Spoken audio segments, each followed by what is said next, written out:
Hello friends, this is Bhavna here. Welcome to let's crack. तो कैसे हैं आप सब? आई होप आप सब अच्छे होंगे, तैयारी भी अच्छे से कर रहे होंगे। एग्ज़ाम धीरे धीरे नज़दीक आ रहा है ना। फॉर्म तो सभी ने फिल कर दिए होंगे, अब तो लास्ट डेट आने वाली है।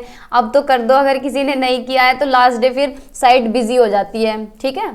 बाकी बहुत से बच्चे पैनिक भी हो रहे होंगे कि अब टेस्ट लगाना शुरू कर दिया होगा सभी ने, सब अपना एनालिसिस कर रहे होंगे कि भाई मेरे तो 90 ही नंबर बन पा रहे हैं, मेरे तो 80 नंबर बन पा रहे हैं। तो ज़्यादा परेशान ना हो, ये प्रॉब्लम सभी के साथ होती है कि किसी के 80 बनते हैं, किसी के 90 बनते हैं, किसी के 100 बनते हैं।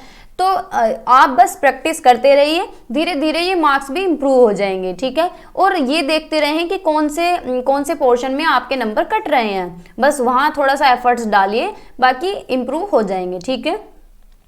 तो आज हम करने वाले हैं ईवीएस की पेडागोजी। ईवीएस की पेडागोजी ये वेस्ट बंगाल टेट जो है 11 दिसंबर में होने वाला है, तो इसमें भी काम आएगी, ठीक है। क्योंकि वहाँ की ईवीएस और यहाँ की ईवीएस सेम ही है, जो उसमें आएगी वही सीटेट में आएगी, ठीक है।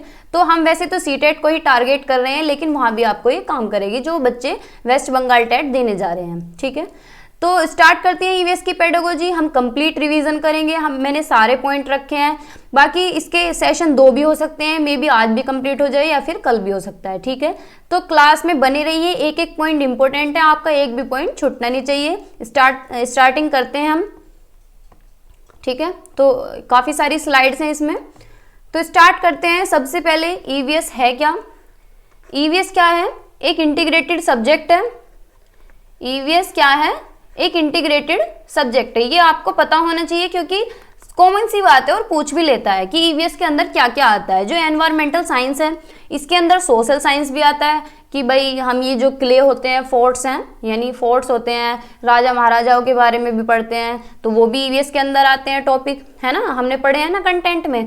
साइंस है, हम बेसिक्स ऑफ केमिस्ट्री पढ़ते हैं, एसिड बेस साल्ट भी हमने पढ़ा है, ठीक है। पेट्रोलियम के बारे में पढ़ा है, प्लांट्स के बारे में पढ़ा है, एनिमल्स के बारे में पढ़ा है, प्लांट्स के बारे में पढ़ा है, एनिमल्स के बारे में पढ़ा है, ठीक है। तो ये साइंस के अंदर आते हैं। और एनवायरमेंटल एजुकेशन के बारे में पढ़ा है, यानी वाटर के बारे में पढ़ा है। अवेयरनेस कि हमें कितना अवेयर होना चाहिए, पानी बचाना चाहिए, पेड़ काटने नहीं चाहिए, ठीक है। तो सारी चीज़ों के बारे में पढ़ा है। तो ये सारी चीज़ें किसके अंदर है? ईवीएस के अंदर। तो ईवीएस क्या हुआ? एक इंटीग्रेटेड सब्जेक्ट हुआ, ठीक है। तो आगे चलते हैं। अब क्या है, ईवीएस के क्या उद्देश्य होने चाहिए पढ़ाने के, ये देखेंगे। To develop an awareness about environmental issues, यानी बच्चों को क्या है, अवेयर करना है, जागरूक करना है जो हमारे वातावरण में इश्यूज हो रहे हैं उनके लिए। जैसे कि आजकल क्या है, पेड़ इतने काट देते हैं, इतने बड़े बड़े पेड़ ऐसे ही काट देते हैं। तो बच्चों को ये इनके अंदर ये एटीट्यूड डेवलप करना है कि बच्चे ज़्यादा से ज़्यादा पेड़ लगाएं, ठीक है, ज़्यादा से ज़्यादा प्लांटेशन करें। अपनी पृथ्वी का भी ध्यान हमें रखना है, ठीक है। तो बच्चों को क्या है, अवेयर करना है एनवायरमेंटल इश्यूज की तरफ कि बच्चे पेड़ ना काटें, ज़्यादा से ज़्यादा पेड़ लगाएं, पानी को पोल्यूटेड ना करें, पानी वेस्ट ना करें, पानी को बचाएं, पेड़ों को बचाएं, ठीक है। तो बच्चों के अंदर ये एटीट्यूड हमें डेवलप करना है, ठीक है। फिर कुछ एनसीएफ ने जो रिकमेंड किया है वो पॉइंट है कि unstructured teaching based on his experience, यानी ऐसा नहीं है। अनस्ट्रक्चर्ड का यहाँ मतलब है कि हमें टेक्स्ट बुक से दूर जाना है, हमें टेक्स्ट बुक पे फोकस नहीं करना है, हमें खाली बुकिश नॉलेज नहीं देनी है, ठीक है। हमें क्या करना है, रियल लाइफ से रिलेट करना है, बच्चों को क्या है, एनवायरनमेंट से लिंक करके पढ़ाना है, ठीक है। यानी बच्चों को मौके देने हैं कि वो ज़्यादा से ज़्यादा एक्सप्लोर करें, चीज़ों को देखें, एक्सप्लोर करें, एक्सपेरिमेंट्स करें, ज़्यादा से ज़्यादा प्रयोग करें चीज़ों को, लर्निंग बाय डूइंग करें, यानी करके देखें, ठीक है। हैंड्स ऑन एक्सपीरियंस करें, हैंड्स ऑन एक्सपीरियंस करें, यानी जो चीज़ हाथ से करके देखते हैं बच्चे वो ज़्यादा ध्यान रहती है, उनका मजा भी आता है, बच्चों का इंटरेस्ट आता है। ऐसी क्लास हो, ऐसी एक्टिविटीज़ हो कि बच्चों का इंटरेस्ट डेवलप हो, एक्टिव पार्टिसिपेशन हो, ज़्यादा से ज़्यादा बच्चे पार्टिसिपेट करें, ठीक है। तो कैसा होना चाहिए, unstructured teaching based on his experience, यानी बच्चों के एक्सपीरियंसेस पे बेस्ड हो, उनके अनुभव पे बेस्ड हो। इस तरह की एक्टिविटीज़ कराएं कि बच्चे एक्सप्लोर कर सकें, लर्निंग बाय डूइंग करें, हैंड्स ऑन एक्सपीरियंस करें, एक्सपेरिमेंट्स करें और बच्चे का इंटरेस्ट भी हो पढ़ने में, ठीक है। आगे चलते हैं। Learning takes place both within the school and outside school. Learning is enriched if the two arenas interact with each other. यानी इस तरह का अधिगम कराएं, इस तरह की लर्निंग कराएं कि जो स्कूल से भी जुड़ी हो, बाहर की दुनिया से भी जुड़ी हो। कि ऐसा नहीं है कि स्कूल में पढ़े, वहीं बैग बंद किया और आके होमवर्क किया और सो गए। ऐसा नहीं है, जो स्कूल में पढ़े हैं वो घर आके भी देखें, अपने एनवायरनमेंट में, मतलब चीज़ों को रिलेट करें, बाहर की दुनिया से रिलेट करें। जो स्कूल की पढ़ाई है उसे बाहर की दुनिया से जोड़ें, ठीक है। तभी एक अच्छा एनवायरनमेंट हम बच्चों को दे पाएंगे, जब भी एक समृद्ध वातावरण हम दे पाएंगे, जब वो इंटरेक्ट करेंगे बाहर की दुनिया को स्कूल की दुनिया से और स्कूल की दुनिया को बाहर की दुनिया से, ठीक है। तो इंटरेक्ट करना है दोनों को, ठीक है। For this to happen, children needs to be given adequate opportunities to relate to the environment around them, both physical and social, to nurture their curiosity। यानी क्या करना है, बच्चों को ज़्यादा से ज़्यादा मौके देने हैं जिससे कि वो चीज़ों को रिलेट कर सकें अपने एनवायरनमेंट से। कुछ भी पढ़ा रहे हैं तो कहें उनसे कि अपने घर में जाके देखें, पड़ोस में जाके देखें, आसपास अपने देखें, ठीक है। फिजिकली और सोशली चीज़ों को देखें और अपनी क्यूरियोसिटी को नर्चर करें। टीचर ऐसे मौके दें बच्चे को जिससे कि जो उनकी जागरूकता है, जो उनकी जिज्ञासा है, वो नर्चर हो सके, पोषित हो सके, वो इंक्रीज हो सके, बढ़ सके, ठीक है। बच्चा क्यूरियस होना चाहिए भाई, ज़्यादा से ज़्यादा पूछे चीज़ों को, ऐसा क्यों हो रहा है, हर चीज़ के पीछे कारण देखे, ठीक है। चीज़ों को करके देखे, टू डू थिंग्स, यानी हर चीज़ को करके देखे, लॉजिक लगाए उसके पीछे, अपने हाथ से करें। क्वेश्चंस पूछे ज़्यादा से ज़्यादा कि मैडम ऐसा क्यों हुआ, सर ऐसा क्यों हुआ, ठीक है। इन्वेस्टिगेशन करे, खोज करे, ज़्यादा से ज़्यादा इंक्वायरी करें। क्या इंक्वायरी बेस्ड लर्निंग हो, इंक्वायरी बेस्ड लर्निंग हो, यानी बच्चा ज़्यादा से ज़्यादा इंक्वायरी करे और शेयर करे चीज़ों को, जो खोज के लाया है, जो घर पे देखा वो टीचर से आगे कहे कि मैम मैंने तो आज ये देखा था अपने घर में, ये क्या होता है, अपने पड़ोस में मैंने ये देखा था, एक हमारे पड़ोस में डॉक्टर हैं वो ये बोल रहे थे कि ऐसे रहना चाहिए, ऐसे पानी पीना चाहिए, तो ये ऐसा क्यों कह रहे थे। तो चीज़ों के पीछे लॉजिक लगाए, इंक्वायरी करे चीज़ों के पीछे, ठीक है। इंक्वायरी बेस्ड लर्निंग हो, इन्वेस्टिगेशन हो, चीज़ों को करके देखे, क्वेश्चंस पुट आउट करे, ठीक है। और अपनी क्यूरियोसिटी को नर्चर करे, क्या करे, नर्चर करे क्यूरियोसिटी को, यानी पोषित करे, किसे, क्यूरियोसिटी को, यानी बढ़ाए जिज्ञासा को। ऐसे नहीं कि जिज्ञासा को, अब मन में कोई क्वेश्चन आ रहा है और मैडम से पूछ नहीं रहा है, तो ये गलत है। जितना भी क्वेश्चन आ रहा है मन में, दिमाग में जो भी आ रहा है वो डायरेक्ट पूछ ले, ठीक है। तो क्यूरियोसिटी को क्या करना है, नर्चर करना है, ठीक है। तो आई होप आप समझ पा रहे होंगे, है ना। अब ईवीएस क्या है, किस तरह से पढ़ाने हैं, क्या दृष्टिकोण रहना चाहिए, शिक्षण एकीकृत ईवीएस के लिए कैसा दृष्टिकोण होना चाहिए, थीम बेस्ड होना चाहिए। देखो ये तो इतना इंपॉर्टेंट है, ईवीएस क्या है, थीमेटिक बेस्ड है। क्या है, थीमेटिक बेस्ड। अब थीमेटिक बेस्ड कैसे है वो भी देखेंगे आगे। देखो थीम्स बहुत आती हैं सीटेट में, ठीक है। क्या है, थीम बेस्ड है। इससे क्या होता है, बच्चे नेचुरली समझ पाते हैं चीज़ों को, सोशली और कल्चरल एस्पेक्ट में समझ पाते हैं, ठीक है। थीम्स है ये कुछ, इससे तो हर बार पेपर में क्वेश्चन आता ही आता है। और पिछली बार जो ऑनलाइन एग्जाम हुआ है सीटेट में, हर शिफ्ट में थीम का क्वेश्चन आया है। अब देखो 6 थीम है। फर्स्ट थीम है फैमिली एंड फ्रेंड्स, यानी परिवार और दोस्त, ठीक है। दूसरी है भोजन, ठीक है। तीसरी है आश्रय, ये हम सारा चीज़ कर चुके हैं, सारा कंटेंट हम कर चुके हैं, पूरा डिटेल में किया है मैंने। फूड एंड न्यूट्रिशन आपको करा दिया, शेल्टर करा दिया है, वाटर पूरा डिटेल में कराया है, ट्रेवल भी करा दिया, थिंग्स भी मेक एंड डू कराया है, सारे करा दिए हैं मैंने आपको ये, ठीक है। वाटर यानी पानी, फिर है ट्रेवल यानी यात्रा, थिंग्स भी मेक एंड डू, चीज़ें जो हम बनाते हैं, जो हम करते हैं, ठीक है। और ये हर बार आता है, ये फैमिली और फ्रेंड्स की क्या है, सब थीम है। क्या है ये, सब थीम है, ठीक है। फैमिली एंड फ्रेंड्स की क्या है, फर्स्ट है रिलेशनशिप यानी रिश्ते, वर्क एंड प्ले समय और कार्य, एनिमल्स यानी पशु, प्लांट्स यानी पौधे, ठीक है। तो ये सब थीम है, ये आपको बहुत अच्छी तरह याद रखनी है और कमेंट सेक्शन में भी लिखिए जिससे आप भूलें ना, ठीक है। तो क्या है, बच्चों को क्या करवानी चाहिए, ज़्यादा से ज़्यादा एक्टिविटीज़ करानी चाहिए, लर्निंग बाय डूइंग करानी चाहिए, यानी बच्चे करके सीखें, खुद से करें, एक्सप्लोरेशन कराएं बच्चों से, डिस्कवरी करवाएं, इंक्वायरी बेस्ड क्वेश्चंस हो उनके, इंक्वायरी बेस्ड लर्निंग हो, ठीक है। और हैंड्स ऑन एक्सपीरियंस हो, ये वर्ड्स आपको रखे मिलेंगे, हैंड्स ऑन एक्सपीरियंस हो, थोड़ा गंदा लिखा जा रहा है ना। कोई बात नहीं, ठीक है।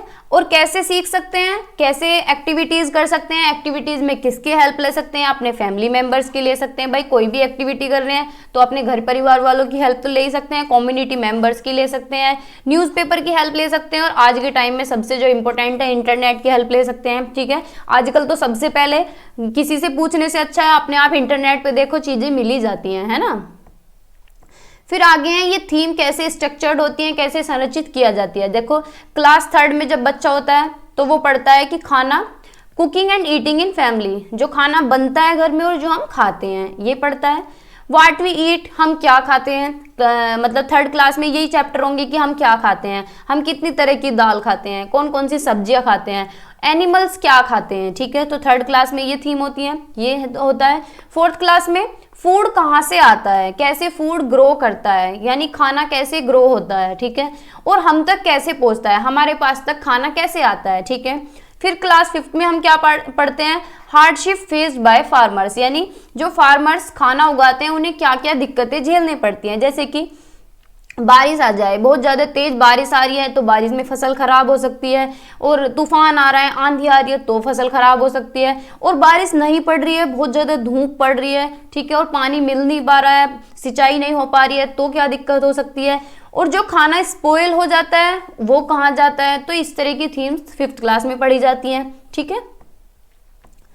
फिर है कुछ अप्रोचेज हैं, दृष्टिकोण, activity based learning and cooperative learning, यानी गतिविधि कराएं, कोऑपरेटिव यानी सहयोगात्मक शिक्षण हो, सहयोगात्मक अधिगम हो, ठीक है, सहयोग करके सीखें, ठीक है। तो एक्टिविटी बेस्ड लर्निंग को डिटेल में देखते हैं। गतिविधि आधारित शिक्षण, देखो एक्टिविटी तो बहुत पॉजिटिव वर्ड है, एक्टिविटी तो आप हर एक पेडागोजी में अच्छा वर्ड है। बच्चों को क्या है, एक्टिविटीज कराएं, रियल लाइफ से रिलेट कराएं चीज़ों को, जितना आप रियल लाइफ से रिलेट कराएंगे चीज़ों को उतना ही आप पॉजिटिविटी की तरफ जाएंगे सीटेट में, ठीक है। तो सीटेट क्या है, प्रैक्टिकल बेस्ड एग्जाम है कि भाई तुम्हें ना बच्चे को एक तरह से बीच में रख के सोचना है, ठीक है। ईवीएस क्या है, लर्नर सेंटर्ड है, लर्नर सेंटर्ड यानी बच्चे के अकॉर्डिंग है, चाइल्ड सेंटर्ड है, ठीक है, चाइल्ड सेंटर्ड है यानी बच्चे के अकॉर्डिंग पढ़ाया जाता है, ठीक है। हैंड्स ऑन अप्रोच होती है एक्टिविटी बेस्ड लर्निंग में, लर्निंग बाय डूइंग होती है यानी बच्चे करके सीखते हैं, ठीक है, अपने हाथों से करके देखते हैं चीज़ों को। अब जैसे कि कोई भी आप चैप्टर पढ़ा रहे हैं, प्लांट्स के बारे में पढ़ा रहे हैं, तो बच्चों को क्या है, विजिट करा के लेके आए, गार्डन में लेके जाएं, तो वहाँ उनसे पूछें कि भाई कितने तरह के पेड़ होते हैं, कितने तरह के फूल होते हैं, तो ये चीज़ें आप बच्चों को दिखा सकते हैं। या कोई भी एक्टिविटी हो, अपने घर पे आ रहे हैं, वो अपने घर पे देखें एक्टिविटीज़ करके, ठीक है। EVS is constructing on knowledge, यानी बच्चे अपनी नॉलेज एनवायरमेंट से बनाते हैं लिंक करके। टीचर को क्या करना चाहिए, डाइवर्जेंट थिंकिंग को प्रमोट करना चाहिए, यानी बच्चा अलग अलग तरीके से सोच सके, अलग अलग पर्सपेक्टिव में सोच सके, ठीक है, लॉजिकल थिंकिंग लगा सके, इमेजिनेशन कर सके। और क्या करना है, टीचर को बच्चे के अंदर क्यूरियोसिटी डेवलप करनी है, यानी बच्चे को जिज्ञासु बनाना है कि हर चीज़ के पीछे वो कारण ढूंढे, कि एक्सपेरिमेंट्स करे, कि भाई गार्डन में जा रहे हैं तो देखे कि मैम ये किस चीज़ का पेड़ है, इसके पत्ते बड़े क्यों हैं, इसके पत्ते छोटे क्यों हैं, इस पे ऐसे फूल क्यों आ रहे हैं, उस पे वैसे फूल क्यों आ रहे हैं। तो बच्चों के अंदर क्या है, क्यूरियोसिटी डेवलप करनी है, ठीक है। अब जैसे कि कुछ एग्जाम्पल हैं, जैसे गार्डन में लेके जा रहे हैं तो टीचर्स पूछ सकती हैं कि भाई जितने भी पेड़ पे रेड कलर के फूल लगे हैं गिन के बताओ कौन कौन से पेड़ पे लगे हैं, उनका कैसा कैसा स्ट्रक्चर है, ठीक है, ये पिंक किस पे लगा है, स्काई ब्लू किस पे लगा है, ठीक है, स्काई ब्लू किस पे लगा है। तो इस तरह से फ्लावर्स दिखा सकते हैं। तो ये एक्टिविटी तो हुई, रियल लाइफ से रिलेट किया गया। अब जैसे कि फूड चेन पढ़ा रहे हैं बच्चों को, तो फूड चेन में ऐसा नहीं है कि भाई ये कॉर्न है, इसको चूहे ने खा लिया, चूहे को उल्लू ने खा लिया, इसे याद कर लो। तो ऐसे नहीं करना है भाई, ये तो हम दिखा नहीं सकते इसे खाते हुए को, लेकिन ये तो दिखा सकते हैं कि ग्रास होपर तो सबने देखा होगा भाई। ग्रास होपर क्या करता है कि हमारे जो गमले में पेड़ लगे होते हैं उनकी पत्तियों को खा जाता है। तो ये बच्चे बोलेंगे हाँ मैडम हमने तो अपने घर पे देखा है कि जब बरसात का मौसम होता है तो मेंढक बाहर आते हैं, तो ग्रास होपर को मेंढक खा जाता है, ठीक है। तो ये भी हमारी फूड चेन में है ना। तो आगे बच्चे बोलेंगे मैडम मेंढक को कौन खाता है, तो मेंढक को क्या है, सांप खा जाता है। सांप को कौन खाता है, सांप को ईगल खा जाता है। लेकिन ये 3 स्टेप तो दिखा सकते हैं बच्चों को कि भाई तुम अपने घर पे जाके देखना, ठीक है। तो ऐसे रियल लाइफ से रिलेट करके बच्चों को पढ़ा सकते हैं, है ना। तो एक्टिविटी बेस्ड लर्निंग कराएं। अब क्या क्या एक्टिविटीज होनी चाहिए, टीचर क्या कर सकता है, किस तरह से एक्टिविटी को प्लान करेगा, किस तरह से एक्टिविटीज कराएगा। अब एक्टिविटीज कोई सिंपल प्रोसेस नहीं है, टीचर की भी तो बहुत मेहनत लगती है। टीचर को क्या करना पड़ता है, कोई भी एक्टिविटीज कराने से पहले प्लानिंग करनी पड़ती है। पहले तो वो प्री प्लानिंग करेगी कि भाई एक्टिविटीज करानी कौन सी है ना। फिर उसके बाद जब करा भी देगी, मतलब जब कराने के लिए तैयार हो जाएगी, तो उसके लिए भी प्लानिंग करेगी कि भाई ग्राउंड में लेके जा रहे हैं, ग्राउंड यानी गार्डन, सभी स्कूल में होता है कि भाई गार्डन में लेके जा रहे हैं तो वहाँ बच्चे शोर ना करें, ये भी ध्यान में रखना है। किस तरह की एक्टिविटी कंडक्ट करानी है, ये भी ध्यान में रखना है कि भाई ऐसा तो है नहीं कि मैं बच्चों को पेड़ दिखा रही हूँ, बाकी बच्चे धक्का मुक्की कर रहे हैं, वो दूसरे के गुट मार रहा है, वो उसके चांटा मार रहा है, वो उससे लड़ रहा है, वो वहाँ मजे कर रहे हैं। तो ऐसा भी नहीं है, बच्चों को भी मैनेज करना है ना। फिर प्रोसेस बताएगी, मतलब पढ़ाएगी, गार्डन में जाके दिखाएगी कि भाई देखो ये पेड़ है, ये सेपल होती है, ये पेटल होती है, ये पेड़ का तना है, ये स्टेम है, ठीक है, ये रूट होती है, ये शूट होती है, ये बड़े पेड़ हैं, ये छोटे पेड़ हैं, ठीक है। इस तरह से दिखाएगी कि इन पेड़ पे फल आते हैं, इन पेड़ पे फूल आते हैं। फिर क्लास में आएगी, फिर उसे रिवाइज करेगी, जो भी पूरी एक्टिविटीज कराई है, जितना भी सारा कराया है, जितनी भी गतिविधियां कराई हैं, फिर उसे रिवाइज करेंगे कि बच्चों हमने गार्डन में क्या क्या देखा, हमने इतने तरह के पेड़ देखे, हमने ये देखा, हमने वो देखा, ठीक है। तो ये क्या होता है, एक्टिविटी बेस्ड लर्निंग के स्टेप्स हैं, ठीक है, कि पहले प्लानिंग करेंगी, फिर एक्टिविटी को कंडक्ट कराएंगी, फिर रिफ्लेक्ट करेंगी प्रोसेस को पूरा, फिर उसके बाद रिवाइज करेंगे, ठीक है। तो आई होप आपको समझ आ रहा होगा, है ना। फिर एक्टिविटी बेस्ड लर्निंग के डोमेन्स क्या होने चाहिए। भाई देखो डोमेन्स तो सारे में ही इंपॉर्टेंट हैं, चाहे सीडीपी हो चाहे कोई भी हो। हमें क्या है, किस तरह की एक्टिविटीज प्लान करनी चाहिए जिसमें कि तीनों संवेग हमारे अच्छे से डेवलप हो सकें, हमारे तीनों एस्पेक्ट डेवलप हो सकें। कॉग्निटिव यानी संज्ञानात्मक, अफेक्टिव यानी संवेगात्मक, साइकोमोटर क्या होता है, अभी ये आप हिंदी में बता दीजिए कमेंट सेक्शन में। कॉग्निटिव क्या होता है, हमारी माइंड से रिलेटेड जितनी भी एक्टिविटीज होती हैं, हमारी थिंकिंग यानी बच्चे की सोच पे भी हमें ध्यान देना है, थिंकिंग, परसेप्शन, इमेजिनेशन कि बच्चा कल्पना शक्ति कैसी है बच्चे की, कितना इमेजिनेशन कर सकता है, ठीक है, ये डेवलप भी करें कि बच्चा इमेजिनेशन करे, है ना। रीजनिंग, तर्क भी लगाए बच्चा, ठीक है। अफेक्टिव यानी हमारे सारे संवेग आ जाते हैं, हमारा हंसना रोना, जितनी भी हार्ट से रिलेटेड एक्टिविटीज होती हैं, ठीक है, वो हमारी अफेक्टिव में आ जाती हैं। साइकोमोटर हमारी डूइंग एक्टिविटीज आ जाती हैं, जो हम अपने हाथों से करके देखते हैं, ठीक है, ठीक है। तो ये तीनों चीजें डेवलप करनी है। अब ऐसा नहीं है कि हम बच्चे को सिर्फ पढ़ाए जा रहे हैं और रोबोटिक्स बन चुका है, फिर 10th क्लास में जाके बच्चे का रिजल्ट अच्छा नहीं आया, उसके संवेग तो हो नहीं पाए ठीक, और उसने सुसाइड कर लिया या वो डेथ हो गई उसकी, उसने फांसी लगा ली, उसके नंबर अच्छे नहीं आए, छत से कूद गए। तो हमें बच्चों के सारे एस्पेक्ट्स पे ध्यान देना है, ठीक है। बच्चों को मतलब इमोशनली भी स्ट्रॉन्ग करना है, कॉग्निटिव भी और साइकोमोटर पे भी ध्यान देना है, ठीक है। तो सारी चीजों पे ध्यान देना है, ऐसा नहीं है सिर्फ कि बस किताब से पढ़ाए जा रहे हैं, तो ऐसा नहीं करना है, ठीक है। इस तरह की एक्टिविटीज भी करानी है, ठीक है। आगे चलते हैं। फिर इस तरह की एक्टिविटीज करानी है जिनमें जेंडर बायसनेस बिल्कुल भी ना हो, ठीक है, जेंडर बायसनेस बिल्कुल भी ना हो, ठीक है। जेंडर स्टीरियोटाइप की तरफ जो एक्टिविटीज ना जाती हों, जेंडर स्टीरियोटाइप बिल्कुल भी ना फॉलो करें, ठीक है। इस तरह की एक्टिविटीज हमें करानी है, यानी जेंडर इक्वलिटी हो बिल्कुल, कि भाई ऐसा नहीं है कि टीचर कह रही है कि भाई दिवाली आ रही है तो लड़के इधर आ जाओ, बेंच हटाओ यहाँ से, क्योंकि बेंच क्या है, ये भारी सामान है, लड़के हटाएंगे, लड़कियों तुम क्या करो, झाड़ू लो और झाड़ू लगाओ, पोछा लगाओ। तो इस तरह की एक्टिविटीज बिल्कुल भी नहीं करानी है। इस तरह की एक्टिविटीज करानी है जिनमें दोनों का इक्वल पार्टिसिपेशन हो, लड़कों का भी और लड़कियों का भी, ठीक है। एक्टिविटीज जो करानी है वो इस तरह की होनी चाहिए कि सभी के कल्चर की भी रेस्पेक्ट हो, कि भाई ऐसा नहीं है दिवाली आ रही है तो दिवाली पे तो ऐसे करा रहे हैं, सफाई भी करा रहे हैं, सेलिब्रेट कर रहे हैं दिवाली, लेकिन ईद आ रही है तो उसे सेलिब्रेट नहीं कर रहे हैं, तो ऐसा भी नहीं करना है। हमें दिवाली भी सेलिब्रेट करनी है, ईद भी सेलिब्रेट करनी है, क्रिश्चियन का भी जितने फेस्टिवल आते हैं, 25 दिसंबर आता है वो भी सेलिब्रेट करना है, क्रिसमस डे। तो इससे क्या होगा, बच्चे एक दूसरे के कल्चर की रेस्पेक्ट करेंगे, एक दूसरे के कल्चर की रेस्पेक्ट करेंगे, उन्हें पता चलेगा, अवेयर होंगे वो रिलीजन्स के बारे में, ठीक है, अवेयर होंगे रिलीजन्स को लेके कि अच्छा ईद ऐसे होती है, ईद में ये होता है, तो दूसरे के कल्चर की उन्हें रेस्पेक्ट भी करनी आएगी और दूसरे के रिलीजन की वो रेस्पेक्ट भी करेंगे और अवेयर भी होंगे, उन्हें पता भी चलेगा, ठीक है। तो ये क्या है, ये ऐसी इस तरह की एक्टिविटीज टीचर को करानी है जो जेंडर न्यूट्रल हो, बिल्कुल साथ दोनों जेंडर उसमें इक्वली पार्टिसिपेट करें, लड़के भी और लड़कियां भी, ठीक है। और इस तरह की एक्टिविटीज कराएं जो कल्चर को बढ़ावा दें, रिलीजन को बढ़ावा दें, सब रिलीजन की रेस्पेक्ट करना बच्चों को सिखाना है, ठीक है। आगे चलते हैं, ऐसी एक्टिविटीज करानी है जो बच्चे के सेंसेस को हिट करें, ठीक है, हिट करें मल्टीपल सेंसेस को, यानी आंखों का भी यूज हो, कानों का भी यूज हो, स्मेल, टेस्ट, टच, सारी चीजों को इन्वॉल्व करके इस तरह की गतिविधियां कराएं बच्चों को, ठीक है। फिर आगे चलते हैं, फिर कोऑपरेटिव लर्निंग अप्रोच। अब तक हमने पढ़ी थी एक्टिविटी बेस्ड लर्निंग, अब एक कोऑपरेटिव लर्निंग अप्रोच यानी सहकारी शिक्षण अधिगम। कोऑपरेशन क्या होता है, सहयोग, ठीक है। सहयोग हम अपने घर में भी करते हैं, बाहर भी करते हैं, और सहयोग बच्चों में डेवलप करना है कोऑपरेशन हमें, जिससे कि वो सहयोग की भावना उनके अंदर डेवलप हो सके, ठीक है। कोऑपरेटिव लर्निंग अप्रोच यानी टीचर्स की हेल्प करें बच्चे, कोऑपरेट करें टीचर्स को। अब टीचर क्लास में, जैसे कि नया टीचर क्लास में आ रहा है, तो बच्चों के अंदर ये भावना होनी चाहिए कि टीचर्स को कोऑपरेट करें। अब ऐसा नहीं है कि नया टीचर आ रहा है, उसने जैसे ही चौक पकड़ी बच्चे हल्ला मचा रहे हैं, है ना, तो ये चीज़ गलत है। तो बच्चों के अंदर क्या है, कोऑपरेशन की भावना हमें पैदा करनी है, ठीक है। Team work is a part of our family and community life, यानी बच्चे क्या हैं, कहाँ से सीखते हैं कोऑपरेशन, घर से भी सीखते हैं कि भाई मम्मी पापा भाई बहन एक दूसरे को कोऑपरेट करते हैं, तो बच्चे वहाँ से भी सीखते हैं। स्कूल में क्या है, बच्चे कोऑपरेट कर रहे हैं तो एक दूसरे से सीखते हैं कि भाई ये बच्चे तो कितने अच्छे हैं, कोऑपरेट कर रहे हैं, तो कोई नया बच्चा आ रहा है तो वो उनसे सीख रहा है, ठीक है। तो स्कूल से भी सीखते हैं, घर से भी सीखते हैं, है ना, और कम्युनिटी से भी सीखते हैं, ठीक है।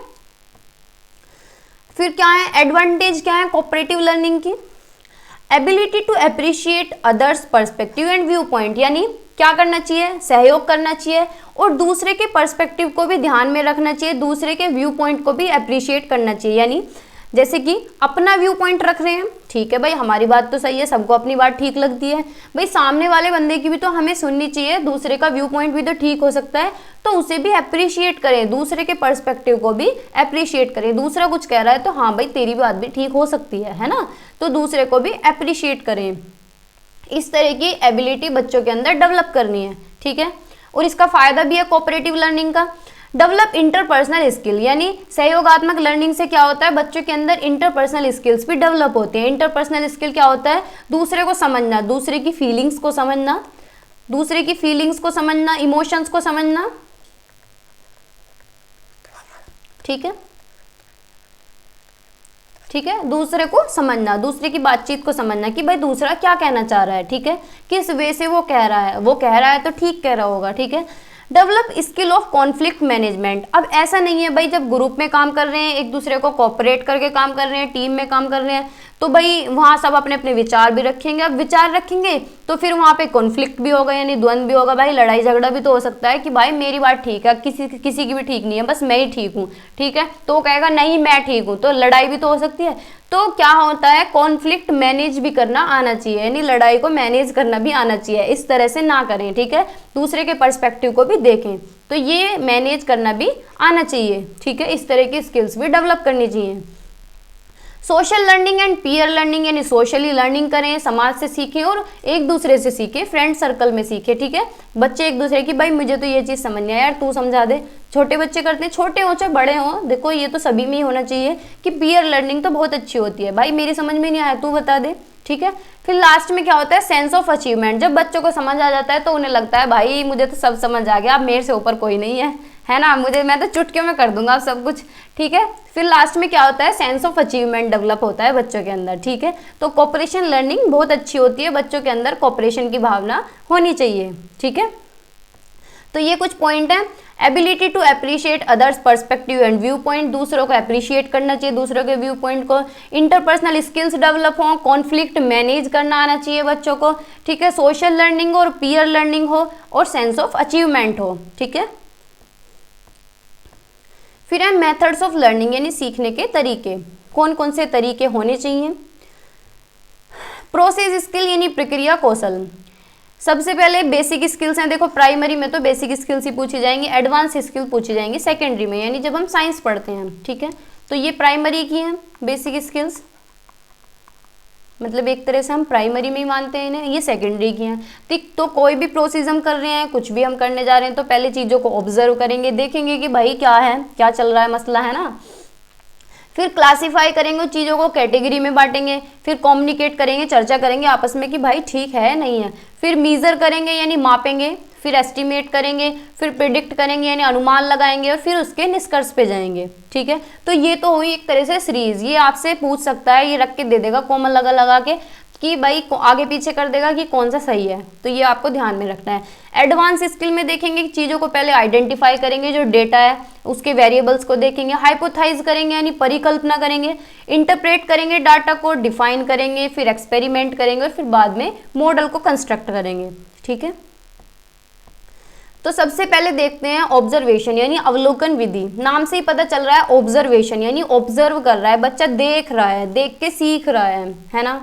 तो जैसे कि छोटा बच्चा होता है, अपने घर देखता है कि अब जैसे घर पे कुछ भी काम होता है, खुटपीट कर रहे हैं, गेट ठीक कर रहे हैं पापा या कुछ भी कर रहे हैं, तो बच्चा भी ऐसे ही करने लग जाता है ना, करते हैं ना घर पे।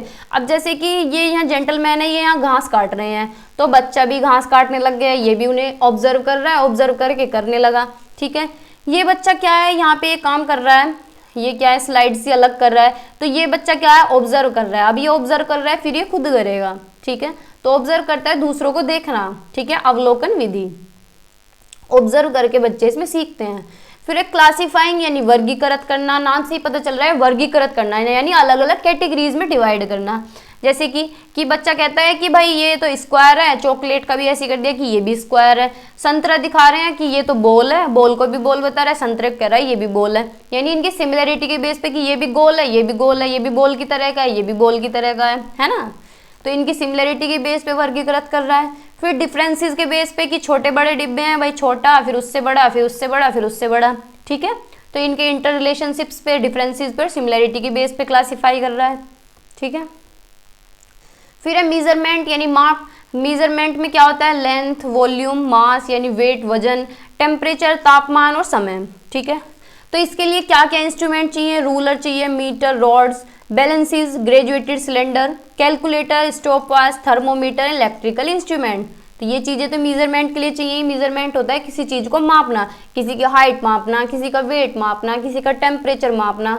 ठीक है, यानी मीटर को किलोमीटर में मापना, किलोग्राम को मीटर में करना। ठीक है, और बच्चे क्या है, बच्चों के अंदर अप्रोक्सीमेशन भी डेवलप होना चाहिए। अप्रोक्सीमेशन क्या होता है कि जैसे भाई 86.9 है, तो बच्चे क्या है, अप्रोक्स कर सके कि भाई ये 87 हो गया। ठीक है, या फिर 86.1 है तो इसे 86 ही लिख दें। ठीक है, तो अप्रोक्सीमेशन का भी बच्चों को पता हो। ठीक है, फिर है कम्युनिकेशन यानी कम्युनिकेशन करेंगे अपने एनवायरनमेंट में, अपने आस पड़ोस में, टीचर्स के साथ। ठीक है, फिर बाद में आप अपीयर्स के साथ कम्युनिकेशन कर लिया, फिर बाद में निष्कर्ष निकलेगा यानी एक्सप्लेन करना कि ऑब्जर्व तो हमने कर लिया, फिर लास्ट में सारा प्रोसेस करने के बाद निष्कर्ष निकलेगा। ठीक है, अब ऑब्जर्वेशन और निष्कर्ष एक बार देख लेते हैं, ऑब्जर्वेशन और इन्फ्रेंस। जैसे कि बच्चे कह रहे हैं कि today we were asked to walk in garden and observe various plant, कि आज हम क्या है, गार्डन में गए थे और हमने अलग अलग तरह के पेड़ों को देखा। ठीक है, वहाँ बहुत सारे पेड़ थे, कुछ मैंगो के ट्री थे, कुछ नीम के ट्री थे, कुछ ठीक है, कुछ तो श्रब्स थी, कुछ हर्ब्स थी, कुछ झाड़ियाँ थी। ठीक है, कुछ हर्ब्स थी। ठीक है, उन्होंने नोटिस किया कि कुछ पेड़ ऐसे थे जिन पे फ्रूट्स लगे थे और फ्लावर्स भी थे। ठीक है, तो ये क्या हुआ, ऑब्जर्वेशन, कि भाई ऑब्जर्व कर लिया उन्होंने। ये क्या हुआ, अवलोकन। फिर उसके बाद जब हम आज गए, ये तो पहले की बात हो रही है कि भाई हमने वहाँ ऐसा ऑब्जर्व किया था, फिर हम आज गार्डन में गए और हमने ये नोटिस किया कि बहुत सारे जो प्लांट्स थे, जो ट्रीज थे, वे विदाउट फ्लावर थे और फ्रूट्स थे। कि भाई जब हमने आज देखा तो वहाँ पे क्या है, वहाँ ना फ्लावर थे ना ही फल थे, यानी पहले तो फल लगे हुए थे, फ्लावर भी लगे हुए थे।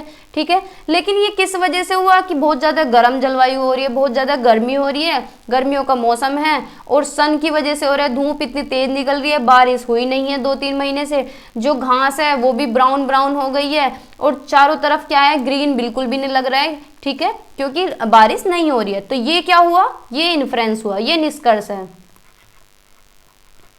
क्या है ये इन्फ्लुएंस है कि ऑब्जर्व, पहले वो ऑब्जर्व करके चले गए थे कि भाई इतना बढ़िया है सब कुछ, फिर बाद में जैसे आज देखा तो आज वहाँ कुछ नहीं था, उन्होंने निष्कर्ष निकाला कि भाई ऐसा क्यों हो रहा है, पहले तो ऐसा था, उन्होंने अपने माइंड में सोच लिया कि भाई जो गर्मी हो रही है उसकी वजह से ये हो रहा है, फूल भी नहीं रहे, पत्ते भी नहीं रहे, फल भी नहीं रहे, बारिश की वजह से हो रहा है, तो ये क्या है, इन्फ्लुएंस है।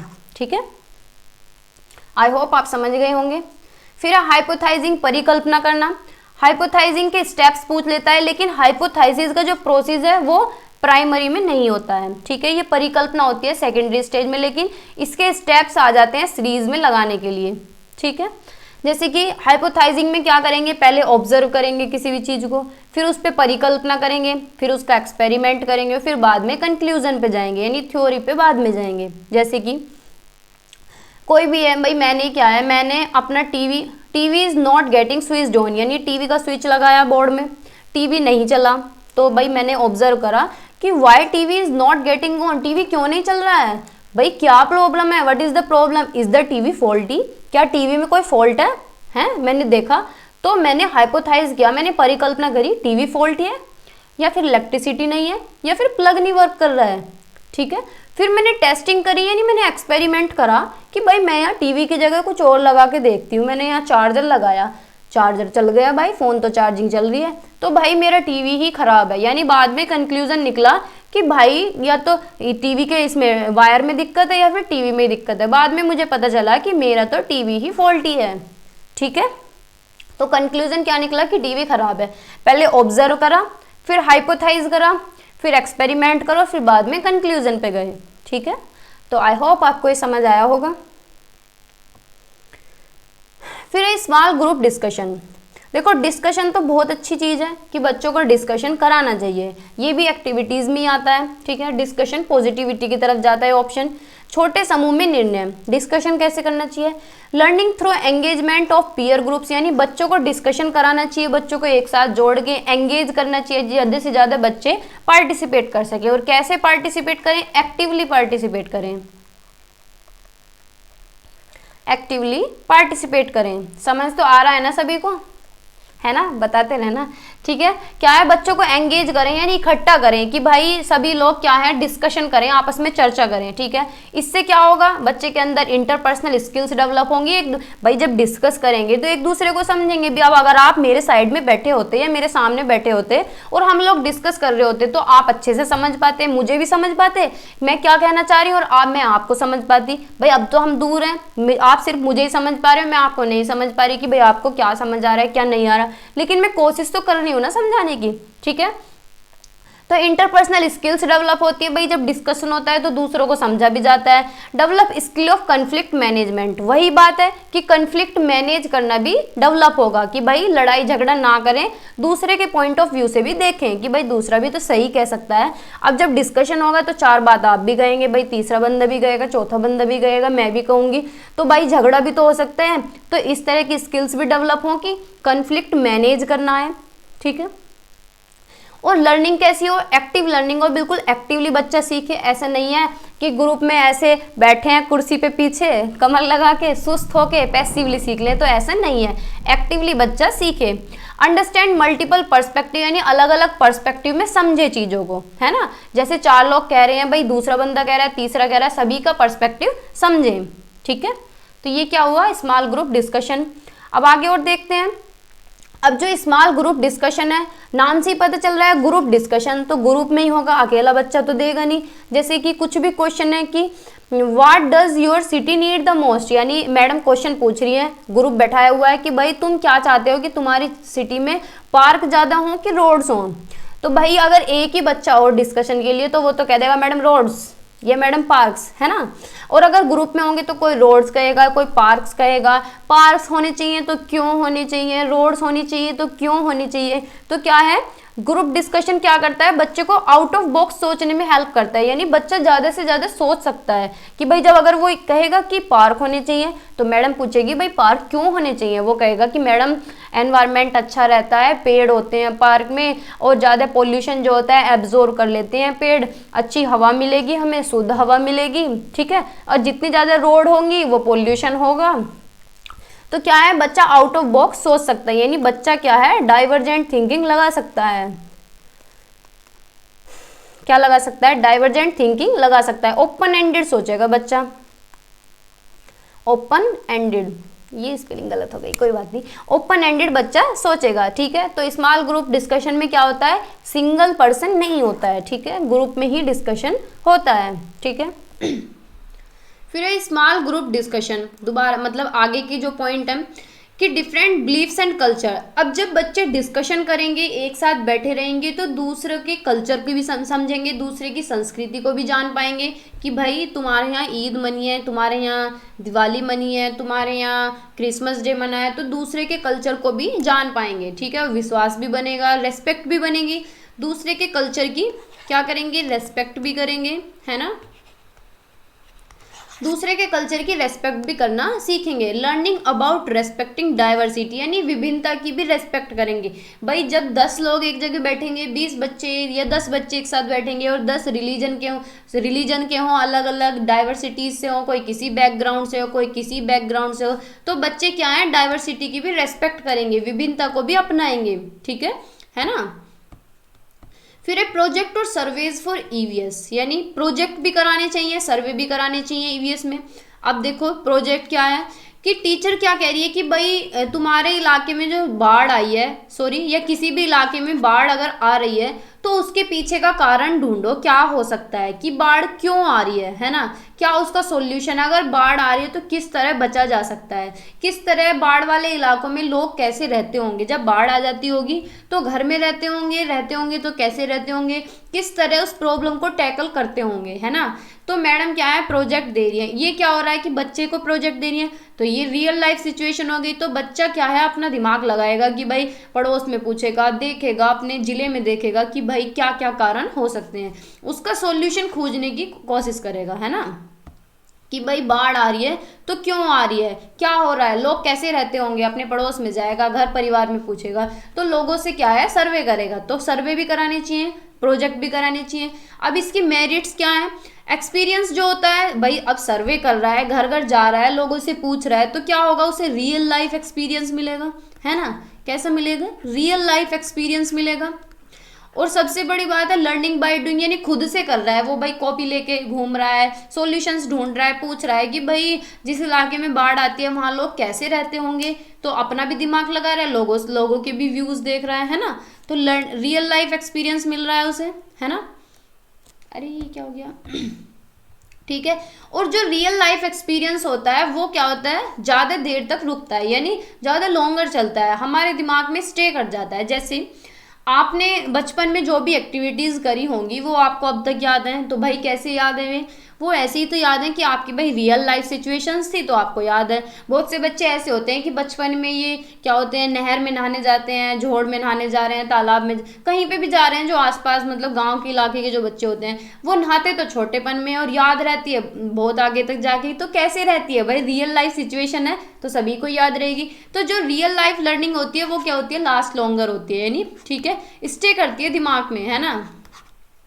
तो इसलिए तो कहते हैं कि लर्निंग कैसी होनी चाहिए, एक्टिविटी बेस्ड होनी चाहिए, प्रोजेक्ट ज़्यादा से ज़्यादा करवाने चाहिए, बच्चे को सर्वेज कराने चाहिए, बच्चे को उसकी एनवायरनमेंट से जोड़ें, उसकी रियल लाइफ से रिलेट करें चीज़ों को, जिससे कि उसकी लर्निंग जो है ज़्यादा टाइम तक रुकी रहे, ठीक है, उसके दिमाग में रहे।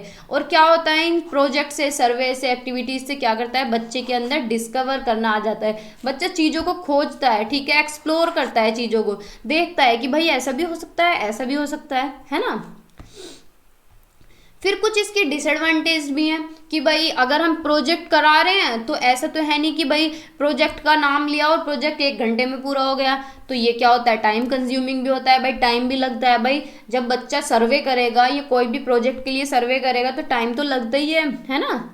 तो क्या होता है, टीचर को क्या है, ज़्यादा से ज़्यादा प्रिपरेशन करनी पड़ती है। पहले टीचर प्रिपेयर करेगी कि भाई कैसा प्रोजेक्ट मैं दूं बच्चों को जिसे बच्चे कर सकें, ठीक है, और मुझे बच्चों को किस तरह गाइड करना है, कहाँ रिक्वायरमेंट हो सकती है टीचर की, है ना। तो टीचर क्या करेगी, एक तरह से गाइड करेगी बच्चों को, फैसिलिटेट करेगी, सुविधा देगी कि भाई तुम इस प्रोजेक्ट को ना इस तरह से कर सकते हो, थोड़ा सा गाइड कर देगी कि मैडम हम कैसे करें, कि भाई तुम अपने पड़ोस में जाना, वहाँ पूछना, इस जगह जाना, कहीं तालाब आसपास वहाँ जाना, वहाँ के जो लोग रहते होंगे वो थोड़ा सा आइडिया दे देंगे, है ना।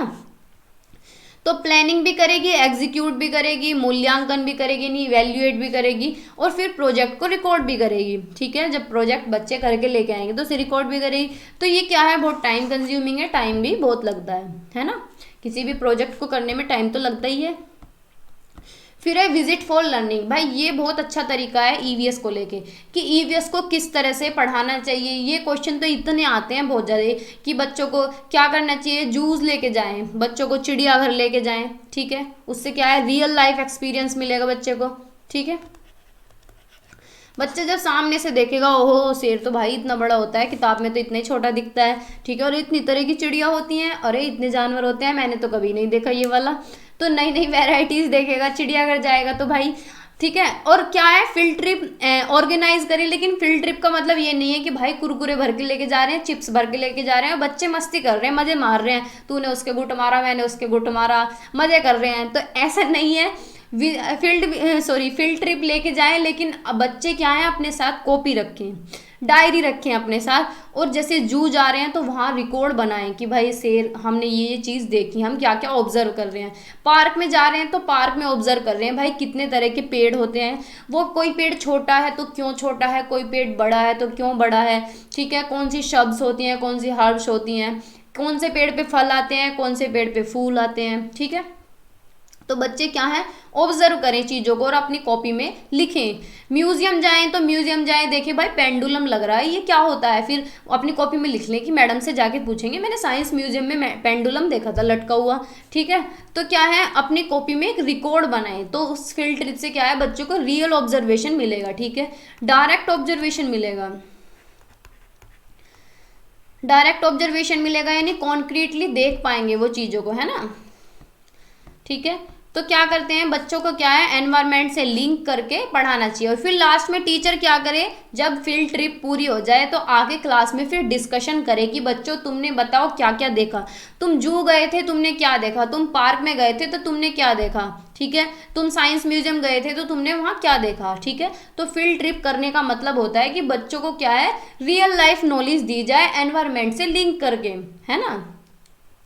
टीचर कोई भी चैप्टर पढ़ा रही है, बायो का चैप्टर पढ़ा रही है, तो गार्डन में लेके जाए बच्चों को, वहाँ रियल ऑब्जर्वेशन कराए, है ना।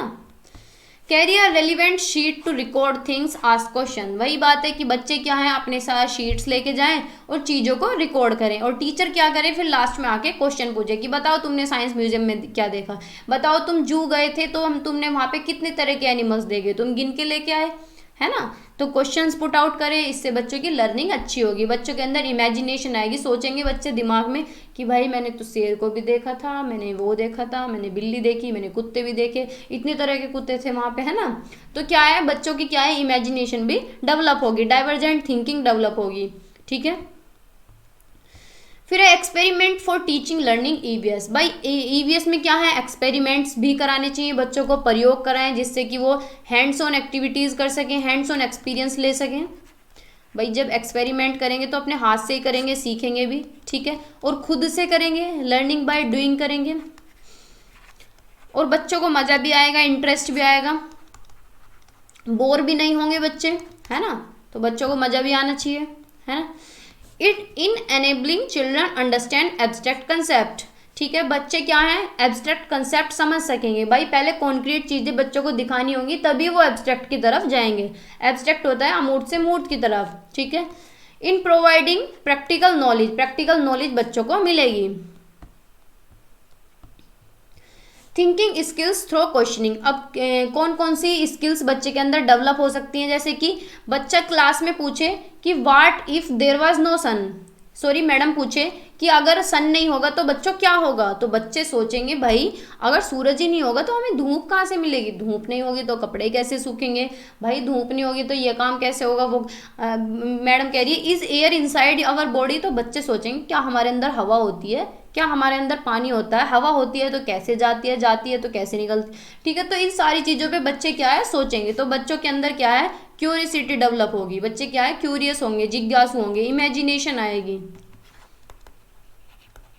बच्चों के अंदर इमेजिनेशन डेवलप होगी, यानी वो तर्क लगाएंगे, कल्पना शक्ति उनके अंदर डेवलप होगी कि भाई ऐसा कैसे हो सकता है, ऐसा होगा तो वैसा होगा, वह मतलब चीज़ उनके अंदर बहुत सारी क्यूरियोसिटी आएगी, क्वेश्चंस डेवलप करेंगे अपने माइंड में कि ये भी आंसर हो सकता है, ये भी हो सकता है ना। फिर टाइप्स ऑफ लर्निंग रिसोर्सेज, कितनी तरह की लर्निंग रिसोर्सेज होती हैं। रिसोर्सेज फॉर ईवीएस, फर्स्ट है कम्युनिटी रिसोर्सेज, यानी हम कहाँ कहाँ से सीख सकते हैं, है ना, क्या क्या संसाधन हो सकते हैं सीखने के। अपनी कम्युनिटी से सीखते हैं। अब कम्युनिटी में कैसे सीख सकते हैं भाई, हमारी कम्युनिटी में कोई कारपेंटर हो, कोई लकड़ी का काम करता हो तो उससे सीख सकते हैं भाई क्या कर रहा है, कैसे बना रहा है ना। शॉपकीपर से सीख सकते हैं, शॉपकीपर से हम हिसाब किताब सीख सकते हैं कि भाई शॉपकीपर कितनी अच्छी कैलकुलेशन करता है, उसने तो कभी इतनी क्लासेस पढ़ी भी नहीं है, मैथ भी नहीं पढ़ा है ना। पेरेंट्स से भी सीख सकते हैं, टीचर्स से भी सीख सकते हैं, है ना, तो ये भी एक तरह से संसाधन का काम करते हैं। इंस्टीट्यूशन से भी सीख सकते हैं, बैंक में जाते हैं वहाँ भी सीख सकते हैं, हॉस्पिटल से सीख सकते हैं, ऑफिस हैं, यूनिवर्सिटीज़ हैं। रिसोर्स इन नेचर, नेचर में हम कहाँ रिवर, जंगल, पॉन्ड, सोयल, ओशियन से सीख सकते हैं, है ना। कोई भी तालाब हो हमारे आसपास, जैसे गांव में रहते हैं ये तालाब रहते हैं, छोटे छोटे जंगल्स होते हैं। सोयल, मिट्टी को देख सकते हैं कि ये मिट्टी तो काली है, ये थोड़ी सी लाल लाल सी मिट्टी है, तो मिट्टी कितनी तरह की होती है ना। फिर मीडिया से भी सीख सकते हैं भाई, मीडिया तो आज के टाइम में सबसे ऊपर हो गई है सीखने के मामले में। बच्चे क्या करते हैं, कुछ भी उनके दिमाग में आया तुरंत फ़ोन उठाया, बोला कि भाई ऐसी चीज़ क्यों होती है, सारी चीज़ निकल के आ जाती है ना। तो मीडिया से भी सीख सकते हैं, न्यूज़पेपर के थ्रू, टेलीविज़न के थ्रू, रेडियो, पोस्टर, एडवर्टाइजमेंट के थ्रू भी सीख सकते हैं, ठीक है। तो ये भी संसाधन का ही काम करते हैं। फिर टेक्नोलॉजी रिसोर्सेज, टेक्नोलॉजी भी एक संसाधन की तरह है भाई। मोबाइल है, फ़ोन है, camera, audio recorder, computer, internet, ठीक है। और human made resources, pen, chair, pencil, waste paper, ठीक है। कम्युनिटी रिसोर्सेज यानी सामूहिक संसाधन कौन कौन से हो सकते हैं बच्चे, क्या है, लर्निंग इन रियल सेटिंग, मतलब रियली सीख सकते हैं इंटरेक्ट करके। जैसे कि प्लांट्स को देख सकते हैं, फार्मर्स प्लांट्स को कितना अच्छे से ग्रो करते हैं, तो बच्चे देख सकते हैं कि भाई ये जो फार्मर्स हैं ये क्या डालते हैं, इसमें कितना खाद पानी डालते हैं, कैसे ग्रो कर रहे हैं, गाजर कैसे उगाई जा रही है, सलजम कैसे उगाई जा रही है। अगर आस पड़ोस में कोई डॉक्टर है तो उससे हाइजीन एक्टिविटी सीख सकते हैं। डॉक्टर बता सकता है कि भाई तुम्हें इस तरह से पानी पीना है, इस टाइम उठना है, तुम्हें एक्सरसाइज करनी है, तुम्हें ये नहीं खाना है, वो नहीं खाना है, फास्ट फूड नहीं खाने हैं, जंक फूड नहीं खाने हैं, ठीक है। तो हाइजीन एक्टिविटी डॉक्टर से सीखते हैं, पड़ोस में अगर कोई डॉक्टर हो, मतलब अपने वातावरण से सीखना, कहने का मतलब ये है ना, यानी रियल लाइफ एक्सपीरियंस लेना। कारपेंटर से मीजरमेंट सीख सकते हैं कि भाई इतने इंच की उसने लकड़ी नापी और काट दी बीच में से, है ना। Curious and observe the environment, बच्चे क्या होते हैं, ऑब्जर्व करते हैं एनवायरमेंट को, क्यूरियस होते हैं। Teacher should help the child by asking question and increasing curiosity, teacher को क्या करना चाहिए, बच्चों के अंदर क्यूरियोसिटी डेवलप करनी चाहिए, जिज्ञासा डेवलप करनी चाहिए, क्वेश्चंस पुट आउट करने चाहिए। बच्चों का भी मजा आता है, क्लास बोरिंग भी नहीं होती और बच्चे मजे मजे में रिप्लाई देते हैं कि भाई मैडम ये होगा, मैडम ये गलत देंगे तो क्या होगा, उन्हें दोबारा सही देंगे, है ना, लेकिन क्यूरियोसिटी तो डेवलप होगी। इंस्टीट्यूशनल रिसोर्सेज में क्या हो सकता है, पब्लिक फैसिलिटीज, जैसे कि पब्लिक हॉस्पिटल्स होते हैं भाई, हॉस्पिटल में जाके भी सीख सकते हैं बच्चे। पोस्टर्स लगे होते हैं, स्केलेटन सिस्टम के, बच्चे देख सकते हैं वो पैर में इतनी सारी हड्डियाँ होती हैं, हाथ में इतनी सारी हड्डियाँ होती हैं, तो वहाँ से भी सीख सकते हैं, है ना। बस स्टेशन है, पोस्ट ऑफिस है, पुलिस स्टेशन है, पब्लिक लाइब्रेरीज है, बैंक्स हैं, वेटरनिटी हॉस्पिटल्स हैं, ग्राम panchayat office of the municipality, ठीक है। म्यूजियम्स और हिस्टोरिकल साइट्स बच्चों को लेके जाएं, वहाँ से भी वो सीख सकते हैं भाई। म्यूजियम्स तो बहुत अच्छे हैं, साइंस म्यूजियम लेके जाएं, है ना, पार्क में लेके जाएं, कुछ भी पढ़ा रहे हैं गार्डन्स में लेके जाएं भाई, कुछ भी बायो का चैप्टर पढ़ा रहे हैं तो सीधा प्लांट पढ़ा रहे हैं, तो प्लांट क्यों बुक से पढ़ाना, सीधा लेके जाओ गार्डन में, दिखाओ पेड़ निकाल के कि भाई ये इसका तना है, ये पत्ती है, ये फूल है, ये फल है ना। लेबोरेटरीज में लेके जाएं, कोल्ड स्टोरेज, अदर एस्टेब्लिशमेंट यानी प्लांट नर्सरीज जहाँ पे बहुत तरह के पेड़ होते हैं, वाइन फार्म्स, यूनिवर्सिटीज, डैम्स, जूज, फायर स्टेशंस। कॉमर्शियल और इंडस्ट्रियल सेटअप भी एक तरह से रिसोर्स की तरह हैं कि पावर हाउस यूनिट्स, फैक्ट्रीज, ये सब हैं। लोकल मीडिया यानी मेलों में लेके जाएं, मेलों से क्या होगा, बच्चे दूसरे की संस्कृति को जानेंगे, है ना, वो भाई नए नए लोग आते हैं वहाँ पे, तो क्या है वहाँ को देखेंगे, वहाँ के लोकल रिचुअल्स को देखेंगे, त्योहार, ड्रेसिंग स्टाइल को देखेंगे, वहाँ के लोग कैसे रहते हैं, किस तरह के लोग हैं, ये भी देखेंगे। फिर है मीडिया संसाधन। मीडिया भी एक रिसोर्स की तरह काम करता है भाई। आज के टाइम में तो सबसे ज़्यादा मीडिया ही है जो है। अब आप लोग सीख रहे हैं, आप मीडिया की तरह तो सीख रहे हैं, तो मीडिया आपके लिए क्या कर रहा है, एक संसाधन की तरह काम कर रहा है। अब आप सीटेट की कहीं कोचिंग करने जाते हैं तो आप कितने परेशान होते हैं। आप घर से 9 बजे निकलते हैं, फिर आपकी 1 या 2 क्लास होती है और शाम में आके लेटते हैं, मतलब शाम में घर पे वापस लौटते हैं, है ना। तो पूरा दिन आपका निकल जाता, फिर आप थक जाते, फिर आप थोड़ा बहुत पढ़ पाते और क्या होता कि सो जाते। तो ऐसा नहीं है कि पहली बार में आपका सीटेट पास हो जाता कोचिंग करके। कोचिंग में तो जाके एक बार की कोचिंग में तो सिलेबस ही कंप्लीट हो पाता है, क्योंकि आना जाना ही इतना हो जाता है भाई। किसी के घर के पास है तो दूसरी बात है, अगर दूर है तो इतना ज़्यादा दिक्कत होता है, बहुत ज़्यादा। जैसे कि हमारे यहाँ से बच्चे जाते हैं सब मुखर्जी नगर जाते हैं कोचिंग करने के लिए, तो मुखर्जी नगर हमारे यहाँ से 35-40 किलोमीटर के आसपास है। तो भाई जिनका अपना घर का कन्वेंस है वो तो सीधे चले जाते हैं। अब ट्रेन से जाना पड़ता है, तो ट्रेन कोई अपने हाथ में थोड़ी है। भारतीय रेल का तो सबको पता है कितनी लेट होती है, तो पूरा दिन खराब हो जाता है। तो कोचिंग में तो वेस्ट ही होता है टाइम, है ना। और जिनके घर के पास है तो भाई उनके लिए तो बहुत बढ़िया है ना भाई, रियल लाइफ इंटरेक्शन होता है ना। तो मीडिया क्या है, बहुत अच्छी चीज़ है। आप लोग इतनी दूर से मुझसे जुड़ रहे हैं तो ये मीडिया रिसोर्स के थ्रू ही तो जुड़ रहे हैं, है ना भाई। फ़ोन है, मीडिया रिसोर्स की तरह ही काम कर रहा है। लोकल, नेशनल, इंटरनेशनल न्यूज़पेपर, इससे भी हम, ये भी मीडिया का ही काम है। टेलीविज़न पे हम क्या देखते हैं, जोग्राफिकल चैनल्स देखते हैं, प्लैनेट्स के बारे में देखते हैं, ट्रेवल, लिविंग के बारे में देखते हैं, ठीक है। डिस्कवरी चैनल आता है, उसे भी देख लेते हैं बच्चे। फिर है radio programmes related to EVS on Gyan Bharati, विविध भारती। भाई रेडियो पे बहुत सारे प्रोग्राम आते हैं, उसे भी सुन सकते हैं बच्चे, उससे भी अवेयर हो सकते हैं। मैगजीन्स पढ़ सकते हैं, ठीक है। पोस्टर्स और कंपटीशन कर सकते हैं, है ना। फिर आज की वीडियो में इतना ही रखते हैं, क्योंकि बहुत ज़्यादा लंबा सेशन हो जाएगा। थोड़ा सा टॉपिक बचा है उसे कल करेंगे, और बहुत सारे क्वेश्चंस भी करेंगे, जिससे आपको अच्छे से कमांड हो जाएगी। ईवीएस पेडागोजी आपकी अच्छी हो जाएगी, बिल्कुल ठीक है। इतनी ज़्यादा हार्ड नहीं है, बिल्कुल सिंपल सिंपल से आता है कि बच्चे को कैसे पढ़ाना है, एनवायरनमेंट से लिंक करके पढ़ाना है, रियल लाइफ एग्जाम्पल्स देने हैं, रियल लाइफ से रिलेट करना है। बच्चों को जू लेके जाएँ, बर्ड सेंचुरी लेके जाएँ, ठीक है, म्यूजियम्स लेके जाएँ, तो यही है। गार्डन में लेके जाएं, पार्क में लेके जाएं, तो ईवीएस में पूरी में यही है, ठीक है। तो आगे हम पढ़ेंगे असेसमेंट, इवैल्यूएशन, ये सारी चीज़ों पे बात करेंगे कि ईवीएस में किस तरह से असेसमेंट होता है, पोर्टफोलियो, एनेक्डोटल, तो सारी बातों पे कल बात करेंगे, सारी चीज़ों पे, है ना। तो आज की में इतना ही रखते हैं। अगर आपने चैनल को सब्सक्राइब ना किया हो तो कर दें, और सबसे बड़ी बात है यार, शेयर भी कर दिया करो। शेयर तो आप करते ही नहीं हो। कुछ बच्चे तो ऐसे हैं कि कर देते हैं, कुछ ऐसे हैं कि नहीं करते हैं, तो कर दिया करो, किसी की हेल्प हो जाएगी, है ना। बाकी इतना ही रखते हैं। अगर नए हैं तो सब्सक्राइब कर दें, पुराने हैं और नहीं किया हुआ है सब्सक्राइब तो भी कर दें। Bye bye, take care. पढ़ते रहिए, तैयारी करते रहिए, और सबसे बढ़िया है प्रैक्टिस करते रहिए क्वेश्चंस की। पैनिक बिल्कुल भी नहीं होना है, डरना नहीं है। एग्जाम सभी का अच्छा जाएगा, कॉन्फिडेंट रहना है, ठीक है। क्योंकि अगर डरेंगे तो डर के मारे एग्जाम बिगड़ जाता है, ठीक है। और भाई लैपटॉप पे भी थोड़ी, कंप्यूटर पे भी प्रैक्टिस कर लिया करो क्वेश्चंस की, है ना। वहाँ जाके दिक्कत नहीं होगी, ठीक है। Bye bye.